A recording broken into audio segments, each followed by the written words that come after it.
আজকে আমি একটু বাড়ি থেকে বেরিয়েছিলাম, আসলে একটা জায়গায় যাব। তো প্রথমে এখানে আমি স্নান করে লাগিয়ে নিয়েছিলাম মুখে ময়শ্চারাইজার, তারপর লাগিয়েছিলাম হচ্ছে লিপ বাম এবং সবার শেষে লাগিয়েছিলাম হচ্ছে বডি লোশন। আমি বেশি কিছু অত ইউজ করি না মুখে। তারপরে তাড়াতাড়ি রেডি হয়ে আমি এখন বেরিয়ে পড়েছি কাজল যাওয়ার উদ্দেশ্যে, কারণ আজকে যাব হচ্ছে আমি সোসাইটিতে বাজার করতে।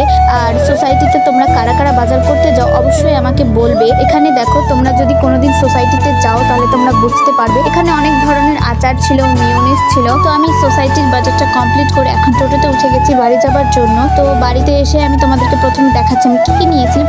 আমি নিয়েছিলাম হচ্ছে Maggi, veg mayonnaise, tomato sauce, green chilli sauce, একটা পাস্তার প্যাকেট আর একটা পাঁপড়ের প্যাকেট। বেশি কিছু নিইনি। তো এইটুকুর মধ্যে দিয়ে আজকে আমার বাজারটা কমপ্লিট হলো। তোমরাও যদি এইভাবে আমার মতো সোসাইটি থেকে বাজার করো অবশ্যই কমেন্ট করো। ভিডিওটা ভালো লাগলে অবশ্যই লাইক, কমেন্ট, সাবস্ক্রাইব করতে ভুলো না। বাই কিউটিস, দেখা হবে নেক্সট ভিডিওতে। টাটা।